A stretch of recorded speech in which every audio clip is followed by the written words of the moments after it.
एक जंगल में शिकार करते समय पांडु सहवास की प्रक्रिया में हिरणों के एक जोड़े को देखता है और उन पर तीर चलाता है, केवल यह पता लगाने के लिए कि यह किंडामा नाम के एक ऋषि और उनकी पत्नी थे जो हिरण के रूप में प्रेम कर रहे थे। मरते हुए ऋषि ने पांडु को श्राप दिया कि यदि वह प्रेम करने के इरादे से अपनी पत्नियों के पास जाएगा तो वह मर जाएगा। परेशान और अपनी कार्रवाई पर पश्चाताप करने के लिए पांडु ने अपना राज्य त्याग दिया और अपनी पत्नियों के साथ एक तपस्वी के रूप में रहता है। पांडु के बच्चे पैदा करने में असमर्थता के कारण कुंती ऋषि दुर्वासा द्वारा दिव्य पिता से अपने 3 बच्चों युधिष्ठिर, भीम और अर्जुन को जन्म देने के लिए वरदान का उपयोग करती है। उसने माद्री के साथ वरदान साझा किया, जिसने दिव्य जुड़वां अश्विनी कुमारों को नकुल और सहदेव को जन्म देने के लिए आमंत्रित किया। एक दिन पांडु माद्री की सुंदरता पर मोहित हो जाता है और उसे गले लगा लेता है। ऋषि के श्राप से पांडु की मृत्यु हो जाती है।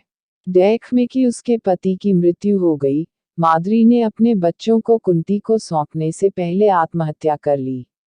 एक अन्य संस्करण में यह कहा जाता है कि उसने सती को मृत पति के साथ जलाने की प्रथा को अंजाम दिया। कथासरित सागर के अनुसार माद्री मद्रास के राजा की बेटी है, जिसने तार्वलोक से विवाह किया था। महाप्रज्ञापारमिता शास्त्र माद्री 2री शताब्दी के एक नोट के अनुसार राजकुमार विश्वांतर की पत्नी है। महाप्रज्ञापारमिता शास्त्र विश्वांतर एक युवा राजकुमार थे जिन्हें उदारता का जुनून था। उसके पास एक सफेद हाथी था जो वर्षा लाने की जादुई शक्ति से संपन्न था। एक पड़ोसी राजा जिसकी भूमि शुष्कता से पीड़ित थी, ने जानवर के लिए कहा। विश्वांतर ने उसे दिया। उसके देशवासी क्रोधित हुए और उसकी सजा की मांग की।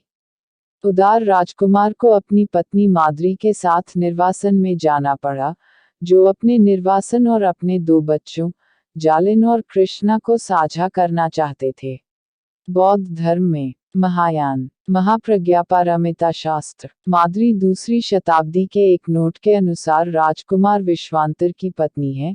महाप्रज्ञापारमिता शास्त्र विश्वांतर एक युवा राजकुमार थे जिन्हें उदारता का जुनून था।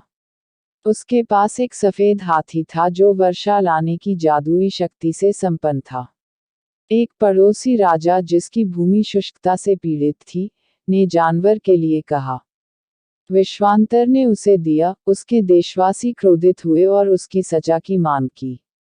उदार राजकुमार को अपनी पत्नी माद्री के साथ निर्वासन में जाना पड़ा, जो अपने निर्वासन और अपने 2 बच्चों जालिन और कृष्णा को साझा करना चाहते। दरअसल माद्री कुंती से छोटी थी और इसने उसे और खूबसूरत बना दिया। जब कुंती हमेशा अपने बच्चों की देखभाल करती थी, माद्री अपने लुक्स को लेकर व्यस्त रहती थी। माद्री हमेशा कुंती से बेहतर दिखना चाहती थी और वह हमेशा अपना चेहरा चमकाने में लगी रहती थी। और पांडु की मृत्यु का एकमात्र कारण माद्री की गलती। माद्री के बारे में रोचक कहानी जो मैंने अपने स्कूल के दिनों में पढ़े एक निबंध के अनुसार, कुंती और माद्री का रिश्ता बहनों जैसा ही था। माद्री से बड़ी होने के कारण कुंती ने उसे अपनी छोटी बहन की तरह माना और बहुत स्वस्थ संबंध थे। माद्री ने बिना किसी हिचकिचाहट के कुंती को बाध्य किया और कुंती द्वारा जो कुछ भी कहा, उसे स्वीकार कर लिया। अनति की कूटनीति के बारे में एक कहावत में कहा गया है कि बिना पति के संतान प्राप्ति के बाद अपने पति को दोषी महसूस कर रही थी। फिर उसने माद्री को भी अश्वनी कुमारों के माध्यम से बच्चे पैदा करने के लिए मजबूर किया।